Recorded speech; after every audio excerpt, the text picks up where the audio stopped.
Ketika dunia bergolak, ketika suara bom lebih keras dari doa, apa yang harus kita lakukan? Diam? Marah? Atau justru belajar lebih bijak menyikapi semuanya? Mari kita bicara dari hati ke hati. Baru-baru ini, dunia dikejutkan oleh fakta pahit. Israel dan Iran menolak mentah-mentah seruan gencatan senjata dari Presiden AS Donald Trump. Ya, negara adidaya pun tak bisa menghentikan darah tumpah di tanah para nabi. Trump geram, kecewa, tapi perang tetap berlanjut. Serangan udara, bom, balasan, dan kesombongan saling menjawab satu sama lain. Ini jadi pelajaran pertama. Kekuatan politik tidak selalu menjamin kedamaian. Karena kedamaian sejati tidak hanya butuh senjata yang diam, tapi juga hati yang rela memaafkan. Sebagai umat muslim yang menyaksikan ini dari kejauhan, kita pun bertanya-tanya, apa peran kita? Apakah cukup hanya berdoa? Apakah boleh kita bersorak atau malah mengutuk di media sosial? Jawabannya, jangan terjebak dalam emosi.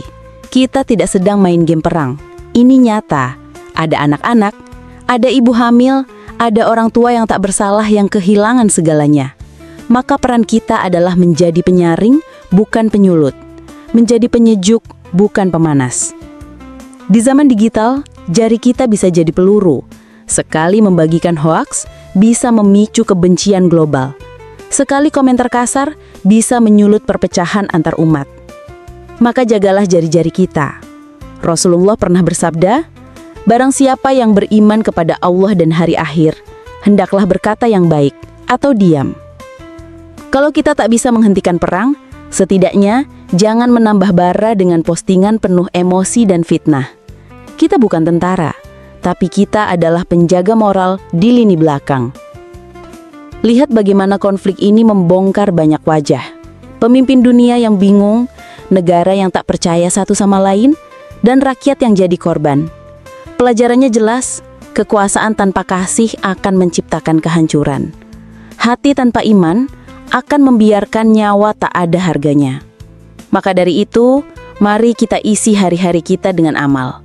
Kalau bisa bersedekah untuk korban perang, lakukan. Kalau hanya mampu mendoakan, jangan pernah remehkan kekuatan doa. Tapi yang paling penting, jadikan konflik ini sebagai cambuk untuk lebih dewasa, lebih berhati-hati, dan lebih manusiawi. Teman-teman, dunia bisa gaduh, bom bisa meledak. Tapi jangan biarkan hati kita ikut hancur. Jadilah pembawa damai, jadilah penyambung lidah kasih sayang, dan jadilah muslim yang berpikir sebelum bertindak, berbicara dengan ilmu, dan bergerak dengan cinta. Karena di akhirat nanti, Allah tidak akan tanya seberapa keras kita berteriak, tapi seberapa banyak kita menenangkan. Jangan lupa like, share, dan subscribe untuk konten yang menenangkan hati di tengah dunia yang berisik. Sampai jumpa, dan tetaplah jadi cahaya di tengah gelapnya konflik.